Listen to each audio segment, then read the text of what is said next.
Ladies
and gentlemen, welcome to another episode of the Culthouse. And please, everybody, I want everybody to give a nice warm welcome. Welcome back. Give a great grand applause for my boy MD Nice. Welcome back, my man. Yeah. Thank you for that great introduction. Also, I am the cold assassin. Anyway, like he said, we are here to give you live entertainment and different topics, if you will. So today's topic, I'm gonna let Corey explain this for right now. So, give me 1 second. My cult family, you feel me? Got some minor little difficulties going on here. Work on some volume issues, notifications, things one. Feel me? So today's conversation topic we'll be touching bases pretty much on the music industry. Like how the culture and the industry is changing, especially from generations of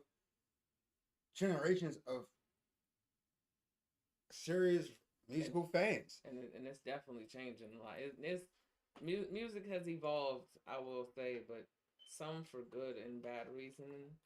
But we're gonna get into that though. Right. All right. So pretty much touch bases on how we like to call it the golden era of our time when it comes to the music industry. You know what I mean? Like how we had greats on top of greats. And mind you, when I say it's not law, okay? It's only opinion. It's only my matter of fact of thoughts, you feel me, when it comes down to it. So now we don't have the greats on top of greats like we did back then. I mean, I'm not gonna take away from these artists, but most of y'all are trash. Come off the back off. Most of y'all are trash. The rest of y'all very decent. And then we also gonna touch bases off the early morning extravaganza of Elimination Chamber. I give big props to TKO and WWE for an outstanding job of this event and having where it was at in Perth. Like that was awesome. That was cool. I really can really say this became another pay-per-view that I seem to enjoy. So on that note, gonna kick it off with.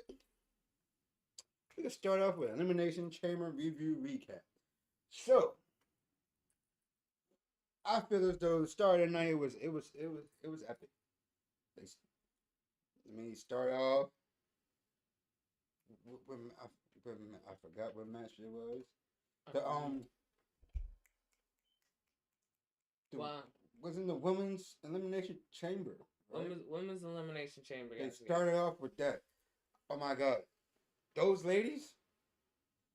Kudos to y'all. Y'all put on a stellar performance like no other. The females are the toughest now. I give them that. It's like ever since they wanted to be on equal ground with the guys, I will say, they have delivered in many ways, and it's been going on since before. Sasha left and everything, whatever. Like, it's been like, really, if you want to be honest, like it all started with China setting the breaking ground for a lot of these females today, because people don't really want to give China her flowers or credit, like, because of the backlash she took from everything that happened during her career being with the WWE. But really, she set the tone fighting both males and females literally every week. Like, and then the fact that she's the first female ever in WWE history to ever win the WWE Championship and lose it within the same, time frame or whatever. Like, she barely held it for like a month, but still, no other female can ever say they did that. And so it was like, from that time, it was like it went from China being the only one that was like, she put her foot down to be like, I will be respected, not just as a female athlete, but respected with one of the guys, where Lita and Trish tried to take on that role also. And there's like a few other female wrestlers, like, Tara, and many names that are tough as hell, like in whatever industry company they go to. Don't forget Molly. Oh, you can't forget about Molly. Gail Kim being another one. Gail Kim, a hell of a female athlete. Like, she even had some top tier, top five-star matches, for especially when she fought Awesome Kong in TNA. Oh, yeah. Yeah. Don't get me started. Gail Kim is really like that. Yeah, like, definitely really like that. Then wasn't utilized great in WWE, I will say, but TNA, her matches, flawless. Yeah. Like, she really delivered every time. Then on top of that, Judgment Day. What more can I say? Y'all put on a great tag team match. Like, honestly, my own little opinion, I haven't really followed them a lot, but I have watched their work. I've been trying to do as much research as I can to follow up, brush up with some things with them. But with Tyler Bates and Pete Dunne, yeah, they surprised the hell out of me as a tag team. Cause yes, I knew them as far as UK when they was beefing with each other, when they was trying to become the first ever UK champion. Right. And that was a hell of a match. But to actually see them partner up, and for Pete Dunne to actually take back a role that is very serious, it was hell of work. I commend him on that. Pete Dunne has been busting his ass off, even with them trying to. I feel like they try to discredit him most of the time. As far as it's really booking for real, because when you have somebody like Vincent Kennedy McMahon doing most of the booking behind the scenes, and fucking over everybody that would get brought up to the main roster, it's kind of like it's kind of like you just shadow everything they really can do that they did in NXT. Right. Because Pete Dunne, tough as nails, can deliver just with the best of them, and the fact that he's getting the chance to showcase his skills once again now, which I don't think he lost the skills. It's like I said again, it's crappy booking, and it's not really Triple H's fault, because his father-in-law runs the company, and but Pete Dunne definitely top tier far as I'm concerned, should have been the champion in my opinion. But you know, WWE we used to think that he's too small, and but I feel like if people like CM Punk can do it, who were also told they were too small, and Daniel Bryan, who did the same thing, was in their opinion called him a B+ player, and he proved you all wrong in many ways. Went to AEW, killing it, like just killing it. Because that's what he's been doing his entire career, from Ring of Honor and everything else like that. Bryan Danielson is the real deal. So Pete Dunne, top tier talent. His skill reminds me a lot of Owen Hart, because Owen because as skilled as Owen was, technically he was in as a high flyer. He was tough as hell. I give you that. And you know, a lot of people out there, they're probably going to be mad when I say this, because you know what this person did. But I also see a lot of a Chris Benoit in them too, especially the entire Bate. Oh yeah, the way Tyler Bate came out, it was like, yo, that's a Chris Benoit walk. Like he meant business. Yeah, he was straight to the point. Like it was talking. Like right. This match. I'm here to hurt people. I'm here to hurt. And I feel like they did just that. Like literally, it was a lot of pain. You could see it from the reactions in the match. A lot of the spots were crazy, and they put on a great show for real. Yep. But as far as the females go concerned, they Rhea Ripley, Rhea is something else, man. Like, AKA mommy. Give it up to mommy. Like she delivers night in and night out. Like the fact that you lost the title 1 week, like months ago, right? When you were the champion, got the title right back, beating people ass ever since. Because it's like you've proven that you are the dominant female as far as you're concerned. Because it's not nobody's gonna really take the title from you, right? Like, and there's a lot of people that they could pair you up with, but I think it would be too soon to do it right now. Right. It's just like a lot of people was like, oh yeah, I want to see her and Jade go at it, but it would just be like you can't really. Nobody's gonna lose in this situation. Like, it's kind of like how you had like what was it, Joe and who was it when Joe was still with them? Like, you couldn't really have one get pinned because you just couldn't do it. I think it was Joe and I forgot who else it was. Joe and AJ, Joe and Kurt. Yeah, like you couldn't couldn't have them get pinned with a clean finish because you was like you didn't want it to be no clear loser in them. I think it was with Finn and the Demon too, like that. Like because neither one of them lost as the gimmick. Like the Fiend, like it was like who are you gonna have get beat when they started that storyline? Like before Bray got sick or whatever that time, and they canceled the whole match and it never happened. It's like the Fiend and the Demon, it would just you would never have to end it on a clear ending, right? Because you can't pin either one. Nobody has beaten them as either gimmick at all. So it's like, how do you book this? Like, so to trace back, I'm gonna do a ranking system, which I should have did when I first started talking about this, standpoint. The women's Elimination Chamber this year for 2024, I would have to give that an absolute 10. Well, because all the way around, there was a story within all in that chamber. It was a story that was all that could be connected all to one person. Yeah. So and because you said that, can we just say for a second how great Bianca Belair looked in this match? Not to say that she doesn't look great any other time, but she looked phenomenal in this match. Yeah. Like delivering just the look itself, the outfit, the dominance that she showed night in, night out that she always shows. And then it's like you got Rhea's like two dominant females dominating the industry, and it's just like it's crazy how they just went in there like we're gonna come into this elimination chamber and we're gonna show out.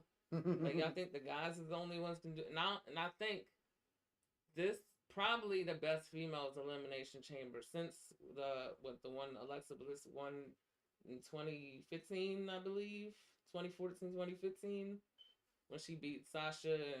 Bailey was in it. I think Mandy Rose was in there. So Sonya Deville was in it, and Alexa was the last to live out. It ended between her and Sasha, and she beat both her and Bailey and kept the title. So that elimination chamber is like definitely up there with that one, so, in my opinion. Then let's see, going to the tag team match. What I forgot their tag team name, but you know Pete Dunne and Tyler Bates. I know the old name when it was them with Trent Severin was British Strong Style, but what's the new name?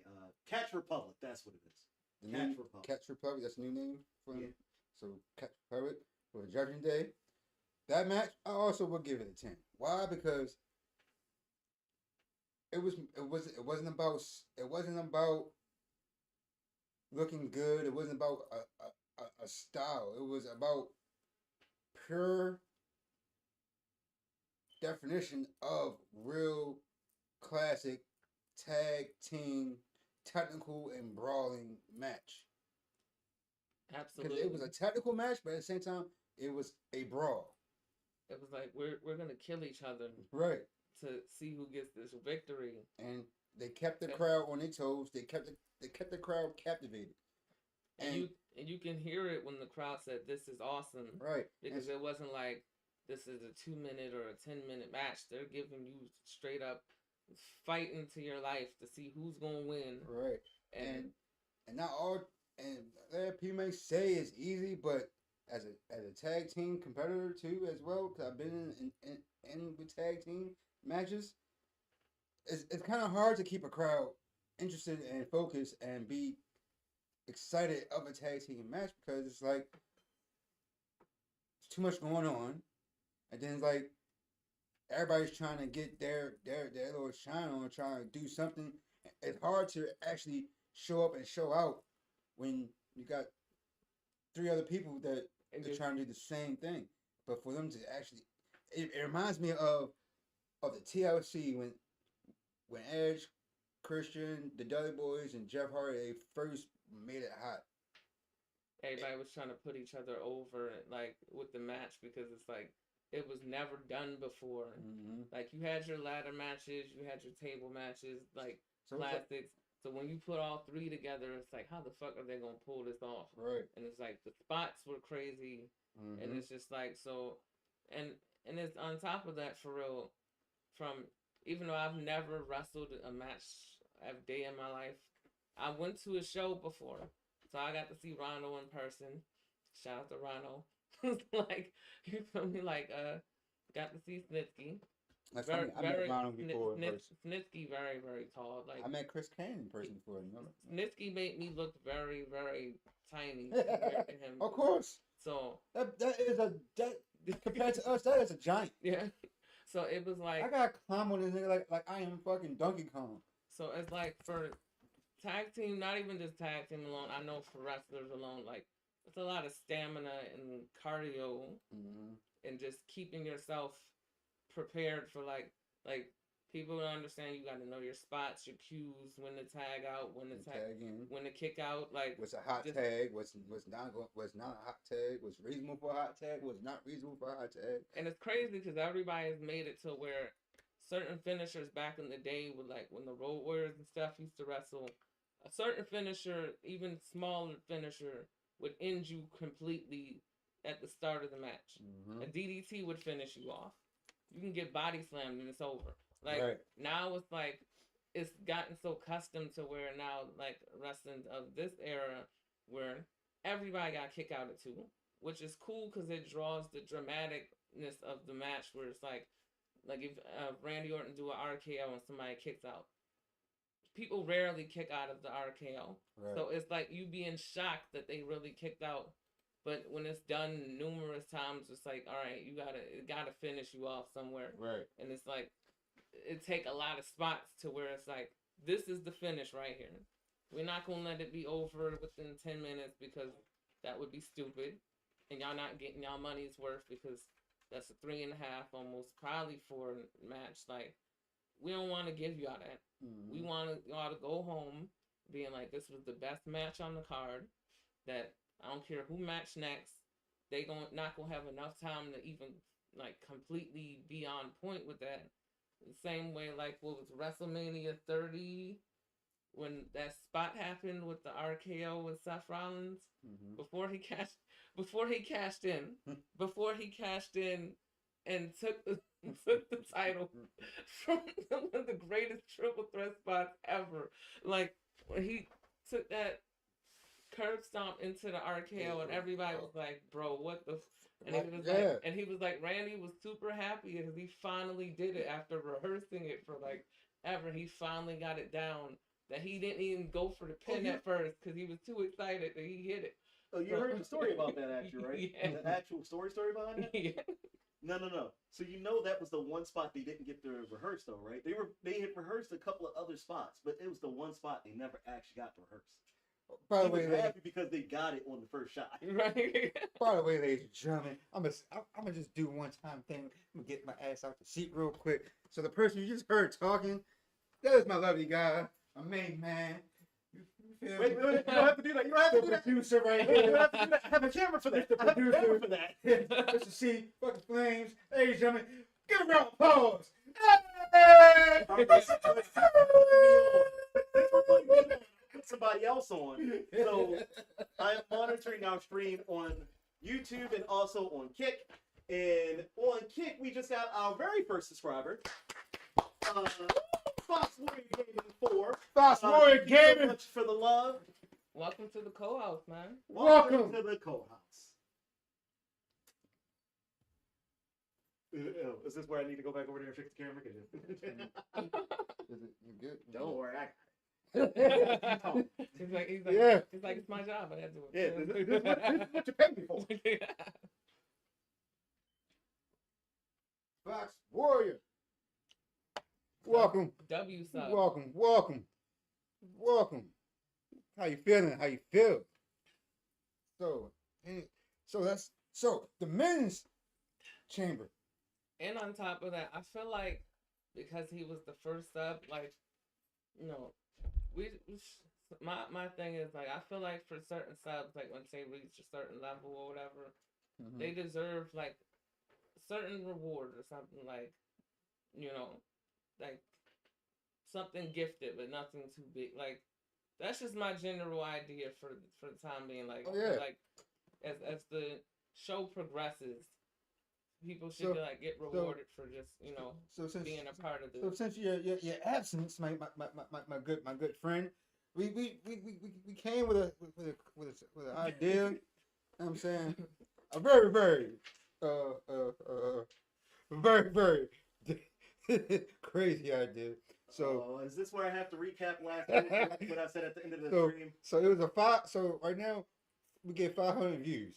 Yeah. No, 100 to 500. 100 to 500 views, people, on this channel. Our lovely producer here is going to have to take 5, maybe 10 good, sweet chops. Yeah, from your guy only. If I remember correctly from what I said in the stream, if it's 100, I would take 3 chops. If it's anything over 100, we'll increase the number up to 10 if we hit 5. So hit that 5. However, the last stream only did 24 views. So you gotta bring that up. Y'all want to see some choppings? Y'all want to see some niggas get hurt? Y'all want some Negroes get hurt? Definitely share with your friends. Tell them. And you know what? I'll add something to that. So we have a new thing that we're adding today, right? So here's what I'll do. We'll keep the same thing on there, right? Okay. We'll keep the same tagline on there. if we can get any of these streams to reach anywhere between 100 to 500 views, I will take those chops. But if it is only 3 chops, only one of you is allowed to do it, and that will be the winner of we'll call it our challenge that we will be starting from today. And when we get to that point in the show, guys, you'll know. Right.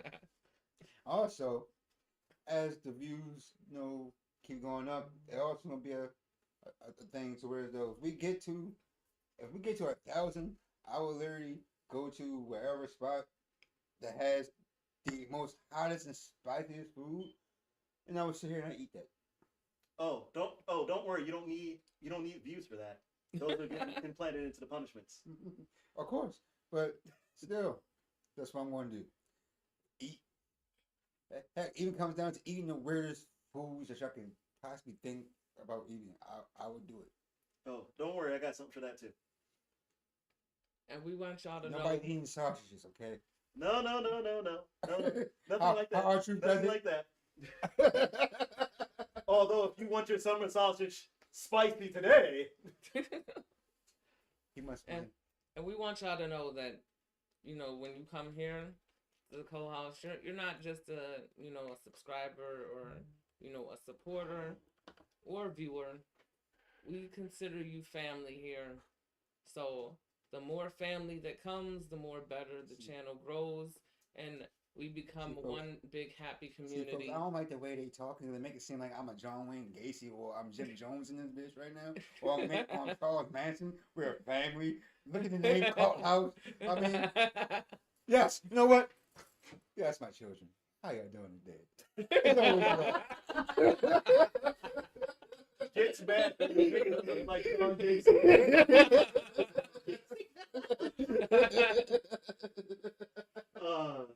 Unbelievable. Love it. Back to the subject at hand. I'm gonna go and refix the camera, and you guys get back to the review. Back to the subject at hand. The men's chamber, outstanding. I would say very outstanding. It was way better than last year's. But if you had to, rank it as far as like between the female, like which one do you think was way better? If you had to.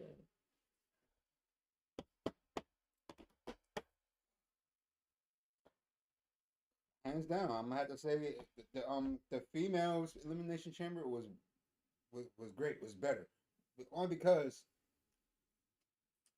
these ladies are already setting a marquee, a standard for themselves, a goal for themselves, that's going to lead to bigger marquees that the next generation is going to have to follow up on and become greater. Like, they set the tone for the next female legacy in the company.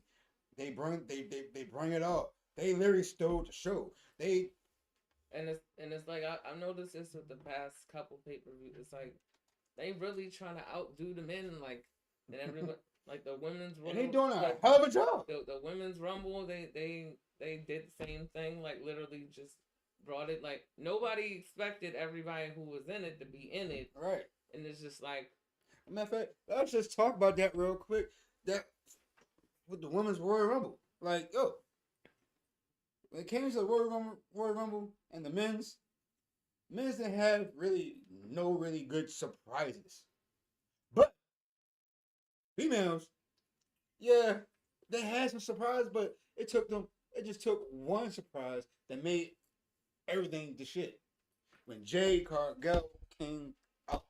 Oh yeah, that was the highlight of the night right there.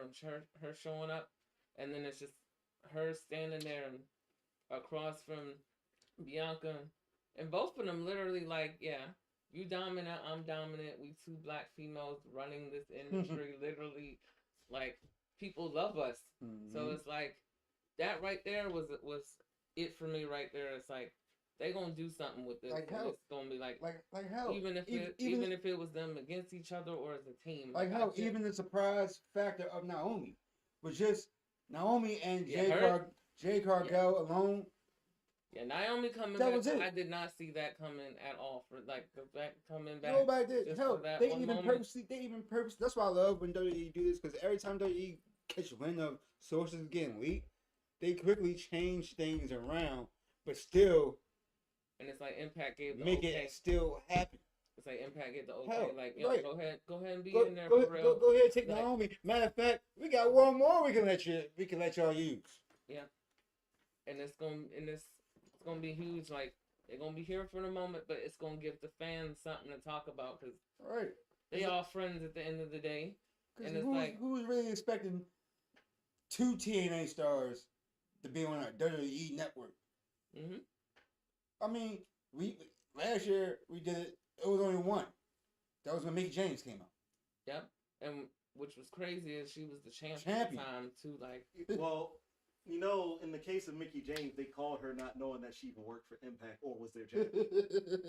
In And the then she case came of with the- Jordan Grace, it's a little different when you add the connotation that they've now TNA and, or I should say specifically Anthem, has merged With TKO. TKO Holdings. So Yep.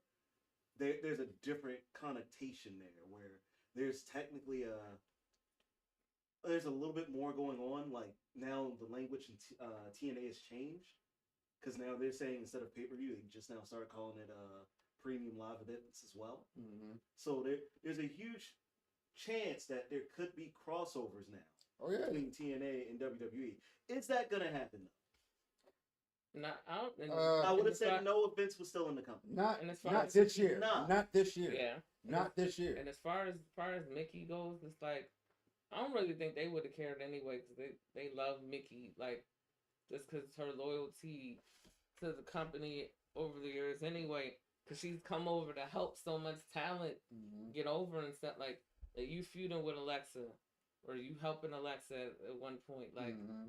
going to TNA and you're helping out like feuding with the beautiful people or like Madison Rain and like stuff like that. Like you helping talent that because you already became a vet at your skill, so you helping all of these female talents get over like you did, and it's just like kudos to Mickey James. Like nobody want to give her like even when she fought Trish for the first time, Right. and she wasn't even doing the chick kick, but she did it purposely just to take it from like Trish. Like I can do your move, but I can do it better than you. Right. I can And make then- I can make this move look even more sexier. And it just became a thing where it's like she does it, Trish does it. It's phenomenal stuff, man.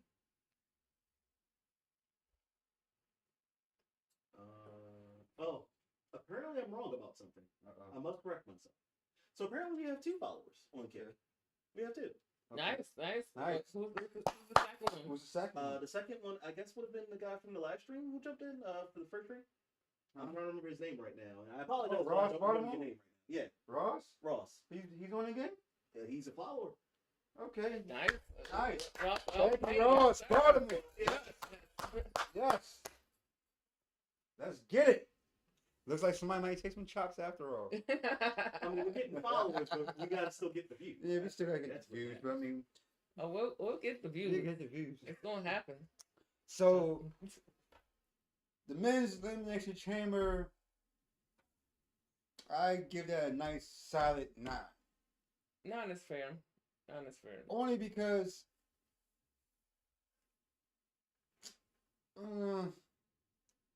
I feel like with that, it wasn't. It was great, but it wasn't super shock value. yeah, like I thought it was gonna. no shock value because it's like, It's all like right, you expected the finish to go the way it did. right? Like I literally really expect. Actually, no, I can say this: it was 2 people I already had in mind. Yes, I already knew Drew McIntyre was gonna be one of them, but I was really expecting the push for Randy Orton. But due to circumstances of his real injury, he really injured himself. I got a feeling that was the route they was ready to take, but then they had to whisper, make some real quick changes. So Drew is, probably was the one who come out with the win, which is okay, but it sucks. Like, if anything, you don't let Drew win. Let Drew still take that loss because it helps build Drew up even more and even more angry as a competitor and more thirstier. Like have at least still had Randy Orton still win. Right. And speaking of Drew McIntyre, right, this whole Punk angle that they have been doing, which I'm still a little bit confused on, because we know like he was supposed to be feuding with Seth. Like either way, it's like I see what they're trying to do, and I'm like, I feel like this whole Punk's injured, whatever, it was like a way of writing him off TV for like other reasons.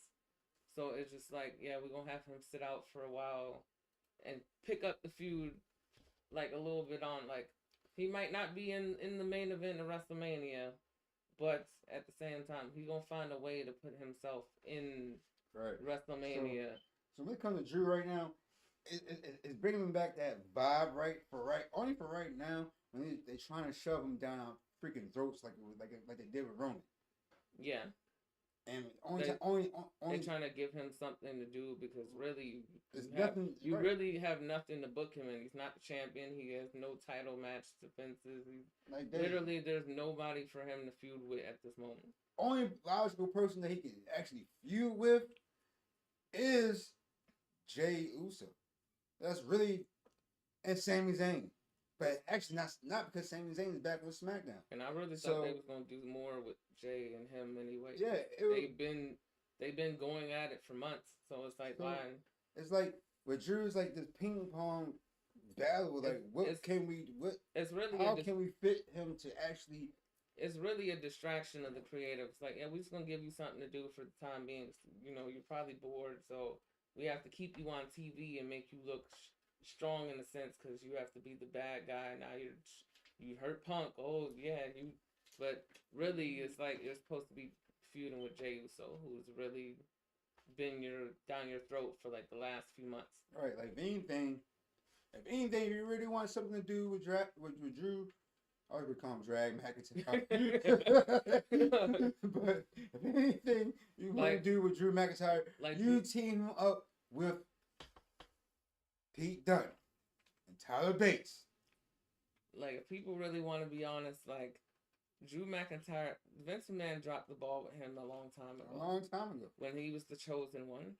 And he had to go to other places to prove his worth, like TNA, and pretty much build his resume back up, because, like, after doing the 3MB and, like, all the, like, the stuff that y'all did, like really shoving his gimmick down his throat. This man came back jacked after that. Like, literally got in the gym because he was, after the 3MB, he was not like that. He was literally a jobber getting destroyed. Him and, people we won't speak of that end up winning the title because they took, roids or whatever, like, just to get title pushes. Like, yeah. So it's like, once you went to TNA and had a feud and Bobby Roode and everybody else, it's like, okay, cool. He's at the level, he's worthy now. He's earned the respect that we should have given him when we made him the chosen one. But really, I feel like Vince put too much pressure on him from the beginning. Right. You calling him the chosen one, which I understand. Drew McIntyre is talented. So, but you giving him that title off rip was a setup. It didn't make sense because because you still got to go against people. This one company I was wrestling with, right? Right. They wanted me to shoot a promo, and after shoot a promo, and I shot a promo. I was like, yeah, I'm serious. Let me try to get in character real quick, just for one time.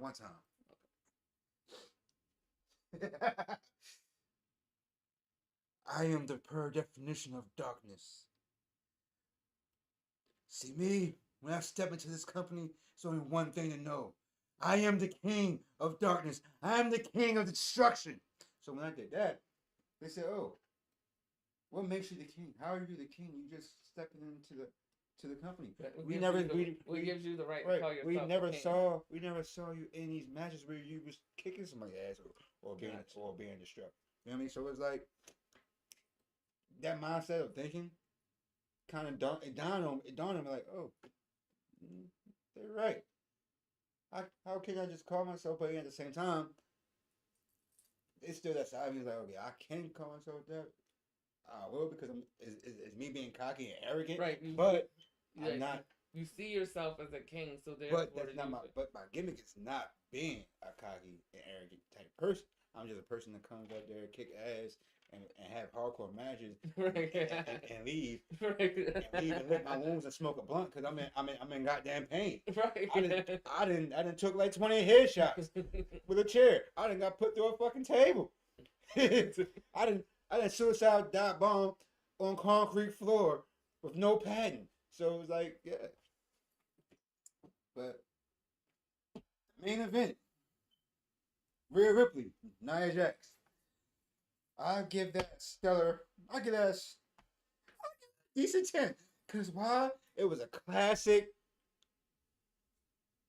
How can I say it? It was a classic Hulk Hogan.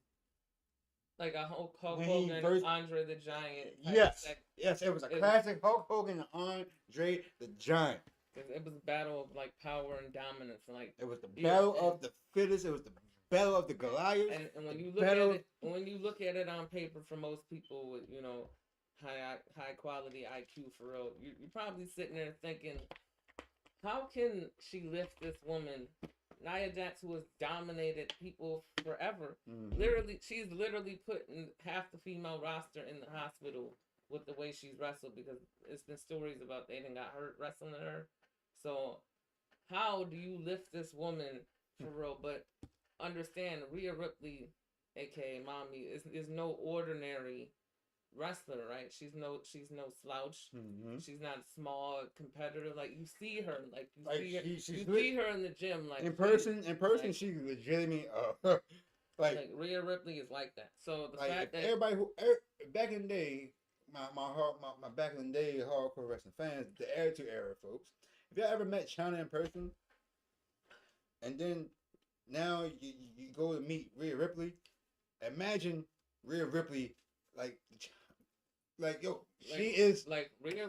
She got guns, yeah. She got guns, yo. Rhea Ripley, for me, is like she's like China's like lost offspring. It's like you literally if China had a daughter, it would be Rhea Ripley. Right. It's like they're literally it's like let's say it right. If China on Schwarzenegger.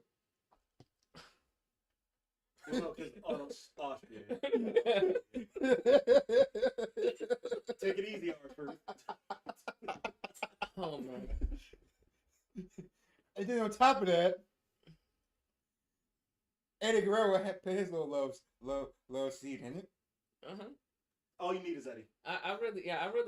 You got Rhea Ripley. Yeah, Eddie sprinkled some magic on it. Him and China sprinkled some magic.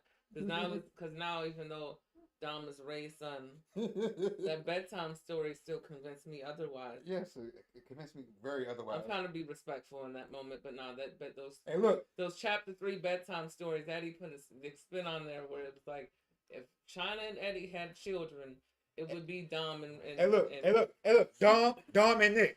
I feel for y'all, okay? Dom and Nick.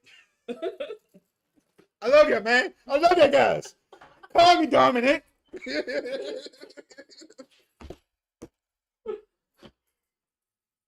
Oh, I miss. Well, I gotta get this one right for y'all. You got me behind over here at the control. Supposed to be checking these views and stuff. but literally, Rhea Ripley dominating. Well, I'm not gonna say she dominated, but her and Nia Jax going toe to toe, back and forth like they did, is literally pretty much a Hulk Hogan, Andre the Giant moment, WrestleMania. Mm-hmm. Like it's literally that, and not to mention probably a Kevin Nash versus the Giant moment where he butchered the jackknife powerbomb, and it wasn't even on purpose. It was just the fact that Paul White at the time, it was too much going on. Right, too much. And he sold the move, but that's still one of the most epic moments in wrestling because he actually still did it. Mm-hmm. Right. But Rhea Ripley, it's up there with that Hulk Hogan, Nia Jax. Literally up there with that Andre the Giant moment. So, like, it's one of those things like you waited so long to see them fight each other. And when they finally fought, you were just like, okay, who's gonna get the better of the two? Right. Right. Both of them brought it. Both of them. Nia Jax didn't toss her around like a rag doll. Yeah, she did.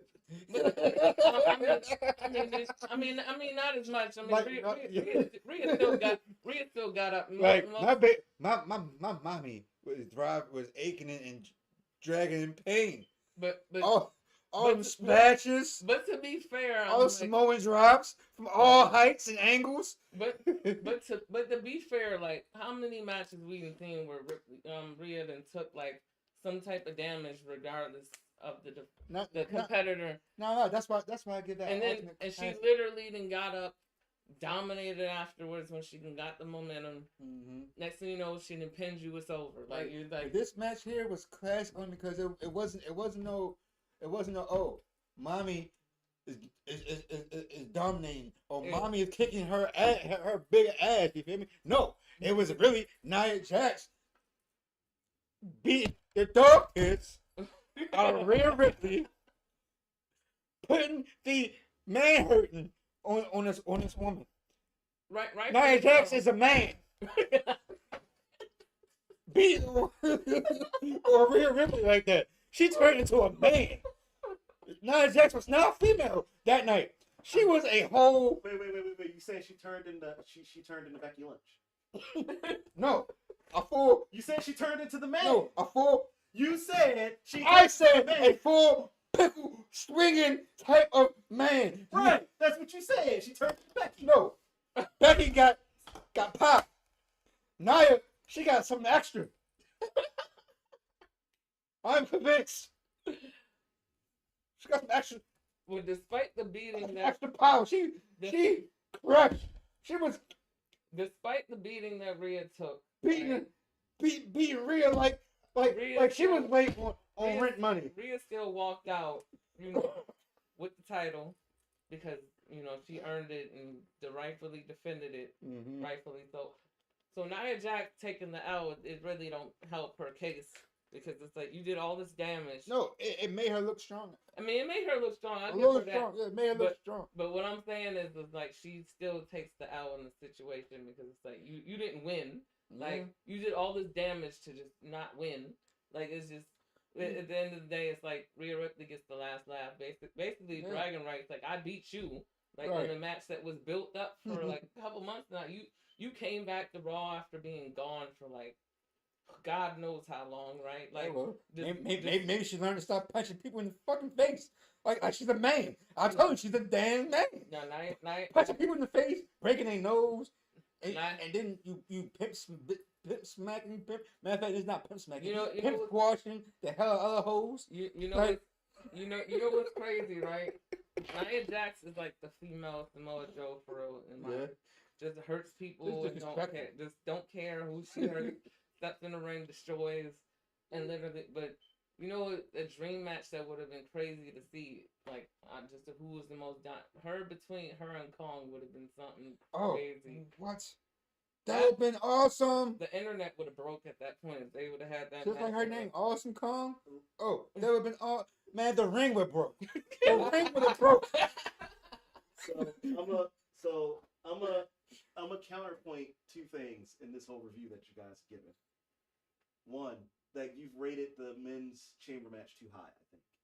A 7 at best. And I'm only giving it a 7 because the most intrigue we got out of it was AJ's interference. Yeah. Which you did not touch on, by the way. Because we was talking about everything and anything else. Haven't got a chance to get back to that point. And to actually go into more details. Fair enough. Because matter of fact, see Mr. Producer back here, he's ready to catch an RKO and a stunner. You know Maybe. No, not the stunner though. Anything but the stunner. But anywho. But my other counterpoint, I would say that actually does more for Nia, even though she lost the match. Yep. Because first and foremost, what we got wasn't just regular old Nia Jax. We got NXT Nia Jax. that dominant, destroying, ready to kill. Right. Which that's Samoan bulldozer type. right. The Nia Nia Jax Jax that I always wanted to see on the main roster. Mhm. That's the one we got. And it was perfect for the scenario. And Rhea looks extra good for this because just like in the Royal Rumble last year, when Rhea dislocated her shoulder, came out with a shiner and everything else, her being able to tough it out against that version of Nia Jax proves that she is the dominant force. Yep. Yeah. Like just like she said in that one promo, you gonna have to kill her. That's what she said. Yeah. Nia didn't kill her. Nope. So that's why she won. He just squashed her. Right. This straight dominance, but it's like Rhea came out on top regardless, so it's like, you know, still champion. Still champion, still holding the title. So yeah, the reason why I give the men's chamber, since Mr. Asshole back here, I want to bring that up. Thank you for remembering to add the mister. Asshole. See, being a Culthouse fan, this is what you get. It's nothing but love, excitement, fun. A lot of dog moment. A lot of shit talking on the show. A lot of shit talking. Yeah, there's gonna be some ass kicking from here and there too, but it's all in the name of love. But I gave him a 9 only because there was a lot of interesting and what's the word I'm looking for? Again, for C, cultivating moments, spots that happen. Like the whole point of Randy Orton, crazy psychotic tale, keeps doing these moves, knowing damn well his back is all the way messed up, but he still's pushing himself. But that's because Randy Orton a thug. Like Right. you from like, you know, like he ain't just grow up in no regular hood. Like we gotta remember he's from St. Louis. St. Louis, Mississippi. They do some crazy stuff. Like All the crackheads. Just act sexy red. You know what I'm saying? She Right. Because her booty hole is brown. she with the pounds out. And I think she's lying when she said her cooler is still pink. No, that is. I heard different from people that saw that tape. But Look, saying I'm saying from what I've seen. Okay, you're looking like roasted beef down there. Oh damn! Roasted beef is crazy. Looking like roast beef down there. No words have failed me. I'm not talking about that good roast beef. You pulling out the deli, they come out the pack, you pouring out where you put your sandwich slate. No, so pretty much what he's I'm saying. talking about that roast beef that don't have the pepper hanging around that makes it look good. I'm talking about the joint that looks blacker than this damn hoodie. So what he's saying to y'all, right, is that her cooter looks like a burnt pork chop. That's what he's telling y'all. So you ain't hear that from me though. I ain't got nothing to do with that.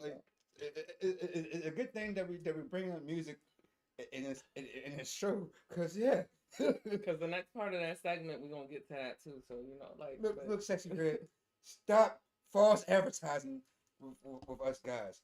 I mean, she was looking for the holes though, you know. Your booty hole might be brown, but your cootie cat is not pink. You're lying. You're lying, young lady. You're lying. Can you spell that for me? You can spell anything else, but you're lying, young lady. So she ain't keep it truthful on her. No, she was capping. That's how the young cat said. Oh yeah, she was capping. It was all caps. It was all fibs. It was all caps. Old folks used to say looking like fibs. Looking like fibbing. looking like a good looking like, don't get me wrong, looking like a good looking Roger from off American Dad, but you still look like a damn alien. That damn head. People that say she looked like Young Thug, I don't know, but that's making young Thug look even more good. Me trying to compare a look to Sexy Red, that's like me trying to find what is the sexiest roach. The sexiest roach. You're not gonna find out. Me trying to compare looks with Sexy Red is like asking God to smite me. He's not gonna do it. Hell, Sexy Red goes to hell. Ask Della if she can suck his little Tootsie Roll. He's gonna say, "God help me." Yeah. You got that one. You got that one. I don't even know how we went on this tangent, but since we are now talking about musicians, how about that other half of the name of the street? We can talk about good old music. Good old music. Y'all sure y'all want me? Y'all sure y'all ready for me to start this? I'm an asshole when it comes to music. I'm gonna start this off with one thing and one thing only. I smoke a cigarette first before I start this topic. If you haven't listened to Bad Rabbits yet, I suggest you do so. Who? Bad Rabbits. I promote that in life. That these guys are one of the reasons why New Jack Swing still exists. Okay. If you haven't listened to them yet, that is my recommendation for you. Bad Rabbits. Bad Rabbits. I'm gonna listen to them for real because I love. You've heard them. Huh? You've heard them. No, I'm saying more of their music though. Like. Oh yeah, instead of like whenever we do the parties. Yeah. Yeah. So, but like, literally, I feel like one of my favorite groups at the time when they were a group before people made decisions to end the shit. Slaughterhouse is probably one of Slaughterhouse. Like, Slaughterhouse had so many great Yo, talents on that check your roster. boy out, for real. please. Like, Look me up. Come on. Crooked Eye. Hit me up. I Joel want to side with Ortiz. y'all. You had Royce on there, and then there was Joe Budden, That man is trash. Who fucked that whole thing up for them? That man is trash. Because of decisions he Every made. time you bring up Joe Budden, I'm going to say he's trash. Like, I'm gonna give a piece of Joe Budden's give Joe Budden his own piece of medicine. He's trash. Like their formula when they. I'm sick of that man. I'm sick of hearing his name. That formula when they was together, it works because you literally had them. They doing songs with top tier, raw, talented groups that I fucked with, like the Locks. Them and the Locks on the track.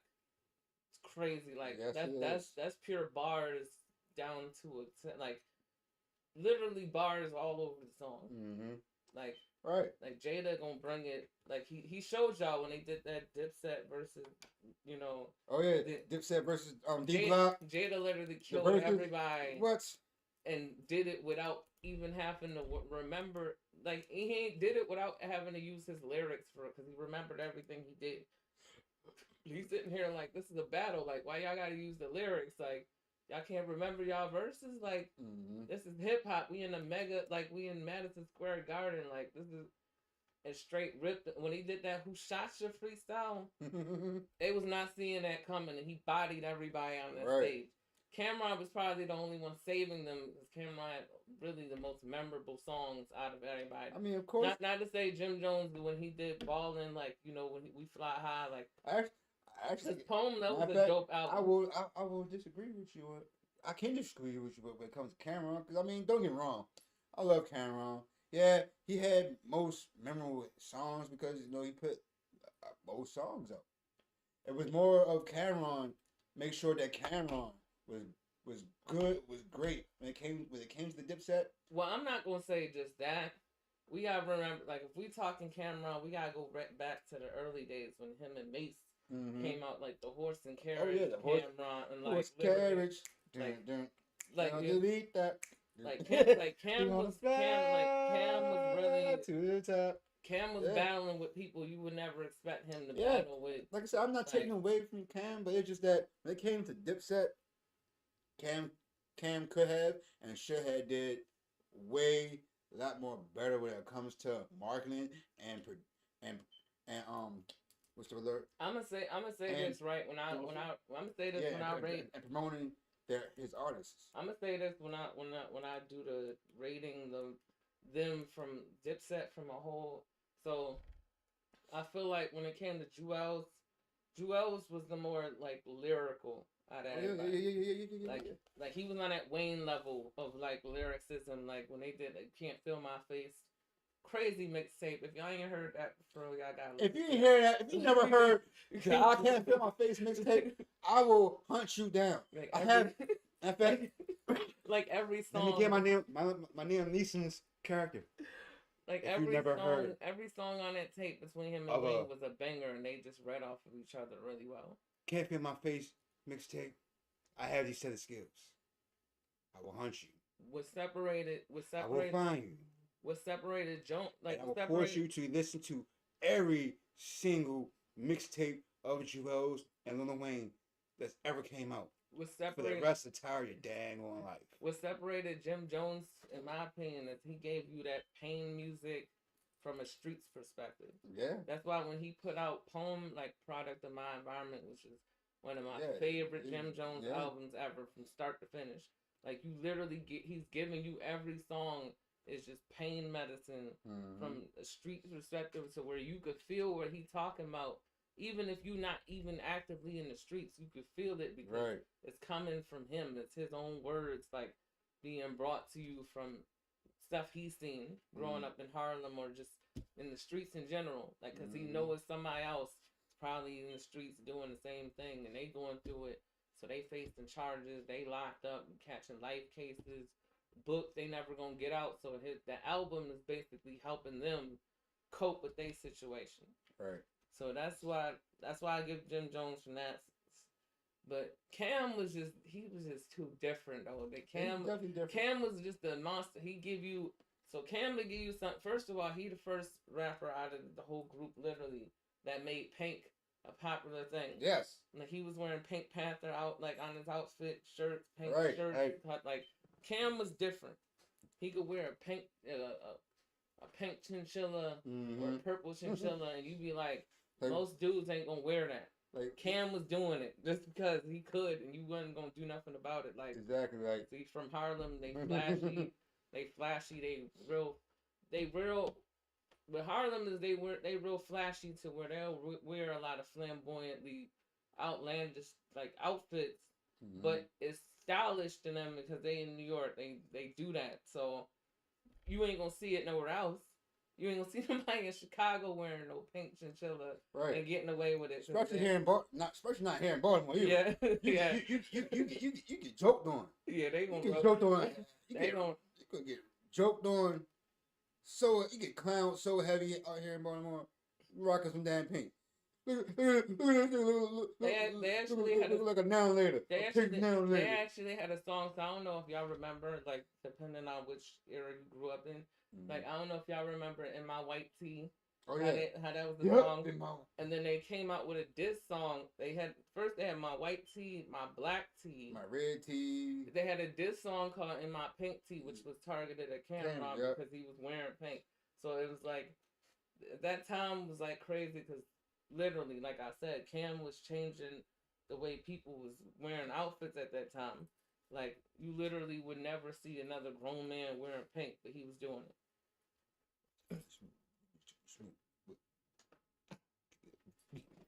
Anyway, you feel me? Since we on the topic of music and how it's evolved, right? We're gonna start off with.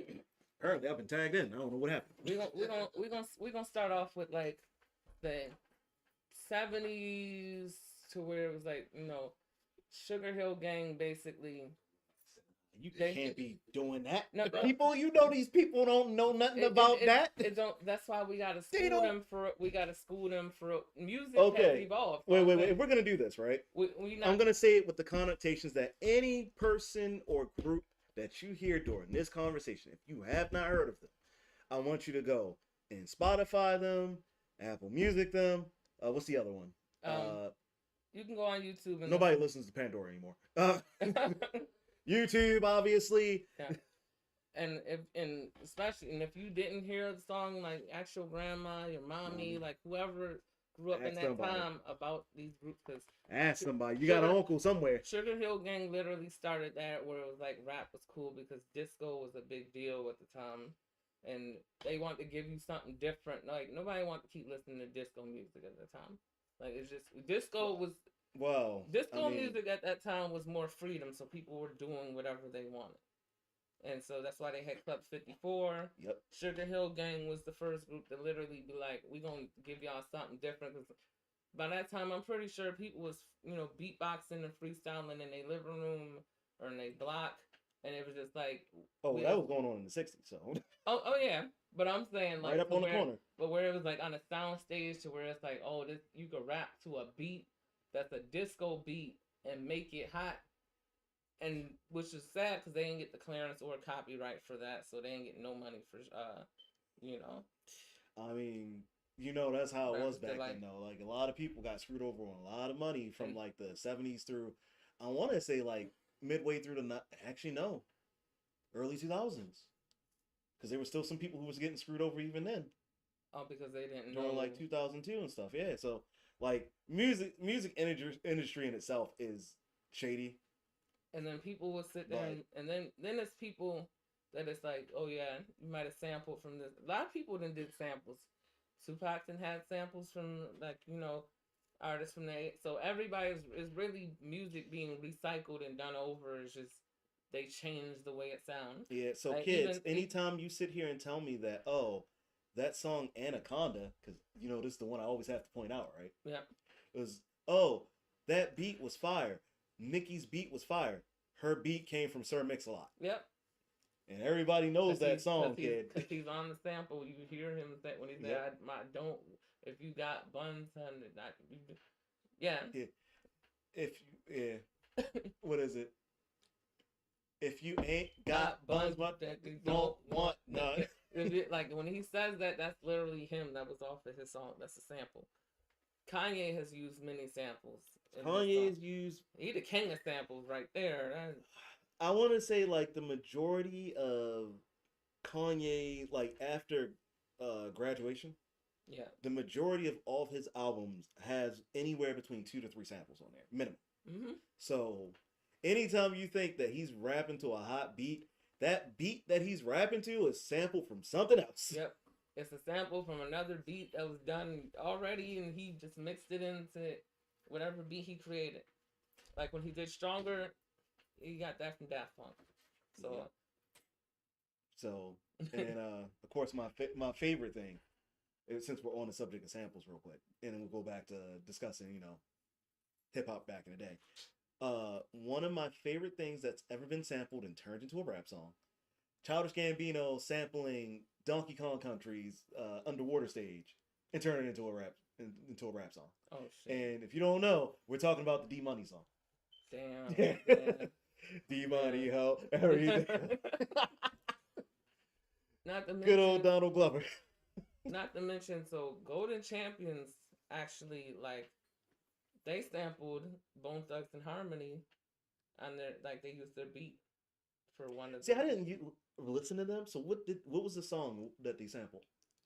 Dang, I forgot the name of the song, but if you hear that, oh yeah, that. Shit, which song was that? Because that was one of the songs when they were supposed to be dissing. When they were supposed to be dissing Snoop and Dogg Pound. I know the song, but I can't think of the song now. I know what you're talking about. Yeah. The minute you did that tune, I know what you're talking about. Fuck. It'll come. Hopefully, it'll come to me by the end of the video. But if not, it is what it is. Mm-hmm. I say the end of the video like we're not streaming live. Speaking of other, shows you what I'm used to, kids. Speaking of other music, let's talk about how M and his many beef have been. Well, before we get into that, since we talk about old school groups and you brought up Sugar Hill, yeah. Let's bring up a group that I feel like people forget about being a thing. Arrested Development. Greatness. They did so much for hip hop. It's crazy. They truly did, and you figure them starting that movement of music brought people into the fold. Like you ended up with De La Soul, yep, Tribe Called Quest. You can't mention any of these people in the same breath without bringing up Arrested Development. You can't. It's not possible. Because they really set the tone. Oh, Queen Latifah. Yep. KRS-One and yes. And they gave you a lot of education and messages for those who didn't. Oh yeah. Now today you gonna get a lot of this person. Everybody want to do the drill scene. Everybody's a drill rapper, whatever. Mm-hmm. And you gonna get probably 5 or 6 rappers is giving you woke music, whether it be J. Cole, Kendrick, whatever. Like it's just a couple, but it's gonna get overshadowed with this fact. Like I slid on my ops. Like you feel like everybody got to do drill now, which is crazy. Where it's like in the '90s, back in that golden era when Tupac was first starting, it was never Everybody like that. had their own. Everybody had their own flow, their own sound. Literally, Tupac literally had to change his whole flow on like Me Against the World because Biggie took his sound. Like Ready to Die, he literally stole his style. So Pac changed everything once Me Against the World came out. Like, and then basically after that, he got shot when the Quad Studio situation happened, and that's when you got that aggressive Machiavelli Pac that hit him up. You feel me? Like, which Biggie and them act like they were surprised he dissed him, and yeah, he wrote "Who Shot You" before Pac got shot. But the way Diddy tried to market it at that time and promote it, you made it look like you was talking about Pac, which you influenced the whole beef. Because you on there sitting there talking about 9-5 like get live, month. Like you're hyping the beef. 95 month. So yeah, when Pac locked up in jail for all the accusations he had to face, like he took a gun charge for Biggie because the gun the whole time he took a charge for that. He got locked up. He got out of jail, came back, tried to and this is before he even got shot. Then after that, when you healing from your injury, you gotta literally deal with an accusation that somebody lied on you. Like certain female came to his hotel, lied on his name, said he did something he didn't do. There was no semen found or anything like that. So Pac was good to go. But he sat in Rikers Island for a good couple months. Next thing you know, he's hearing stuff while he locked up. Yeah, Biggie and him said this about, like, literally it was stuff being brought in his ear that they was saying real stuff. fast, because I have a big, huge thorn to pick out y'all asses. Pause. How in the black hell y'all mentioned Queen Latifah? They go straight to Curious One, and then forget to even mention MC Light, Roxanne. We was gonna get to that. You feel me? We touching bases. No, you know what? You're right. I did forget about Roxanne for a minute. I ain't forgetting MC Light, and you know what? You just forgot one who you carry half a name with, Charlie Baltimore. Oh yeah. And then Charlie Baltimore. If you really want to do that, yeah, she was a mixed bag of nuts. But when she was on it, she was on it. If you really want to do that, to be fair, then you gotta mention the God MC Rakim. Then you gotta do that. Big Daddy Kane. Right. You gotta lot of people that. Wait, were we not building up to Big Daddy Kane and Rakim? What? I thought we were building. We was great start. Like, cause that right there, that's what you talking about the mountaintop right there. We was ready to jump on to Eminem. I was like, hold up, I heard name dropping. I ain't hear no MC Light on Roxanne. I don't care about any other hoes besides those two. Wait, I still ain't got a chance to mention Wu-Tang yet. Right. NWA ain't come up yet. We Go ahead. NWA. They changed a lot as far as the music concerned. Like as far as addressing the media go, like you literally speaking on stuff that's going on in your own neighborhood, and it's getting overshadowed to where it's really relevant to today. Because it's like a lot of black people, especially like with the Eric Garner situation, is literally being recorded, and basically nothing was being done. Like Sandra Bland situation, that was recorded. Right. When she got pulled over. Right. And the sad part is she recording from outside of her car. Like, she's recording while she's inside of her car. The crazy part is after she died, after they killed her in her cell, the video got leaked months later of the evidence from her view inside her car, and they had the video on her phone the whole time. Right. So it's crazy. But it's the same thing. Rodney King get beaten. A neighbor right there across is recording the whole situation. Yeah, you stopped him, the drunken stop, like he's driving drunk. Okay, cool. Could have gave him a ticket or a warning. Went about y'all business. But y'all nearly beat this man half to death to where he could have died, survived all the injuries, basically try to screw him over, and literally because it was all like 4 white cops and the jury just ain't care, like, because racism exists, obviously. Y'all had Donald Trump in office and y'all see what happened. So I mean, Now, it's funny you brought that up, right? Because going back on what you said about NWA changing the way people talk about neighborhood issues, right? yep. Did you see what happened when Ice Cube went on? I think that was Fox when they had him on an interview for Fox, and he was talking about how him and a couple other people and a few people in Congress that he got to meet and whatnot were trying to make some neighborhood reforms. Mm-hmm. And they kept trying to, like, the chick on the panel kept trying to railroad him. Mm-hmm. Like, he didn't know what he was talking about. Yeah. Because And then he completely embarrassed her in front of everybody. Mm-hmm. Made her look real dumb. Did anybody else see that interview?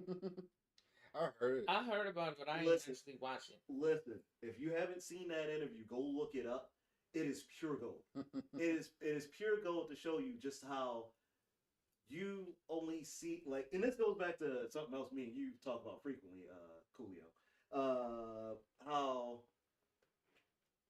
we're perceived in media and how 90% of us are not what is perceived in media. Yes, that is facts. Like, looks can be very deceiving. Very Looks, it deceiving. ain't even looks. It is Just- natural fact. right. Life. Like, what you show is the bottom 10% of us. Right. Yeah. Because prime example, like for real folks, prime example. One day, this is some years ago. I had my locks. Locks was actually growing. It wasn't as long as they are now, but they were it was growing out. Got the beard. That was the premature locks. Yeah. No, they was like already like here. No, but I'm saying But yeah. that's adult. That's adult level. Yeah, they was premature. No, this is wise man level right here. This is king of God level right here. You feel me? With a lowercase G. So your Bible thumpers watching this, don't be, oh, he's talking blasphemy. No, it's a big difference. It's a lowercase G. And plus, anyway, if you really want me to get into details when it comes to that note, which is also going to be on another episode coming up, you know what I'm saying? Whereas though, when you spell out God, give me an answer. Drop the answer in the comments and let me know. We spell out God backwards. What did that spell out to y'all? Think about that. That's why when you mention when you say, "Oh, I am rap God," you make sure you drop that lowercase G, not no cap, because then you're blasphemous. But yeah, when it comes to NWA, phenomenal group. One of the best things that happened as far as the West Coast goes, and for the hip hop culture. Even with the fallout. You know what I'm saying? Yep. There was a great gift, but there was also a curse because they brung gangster music.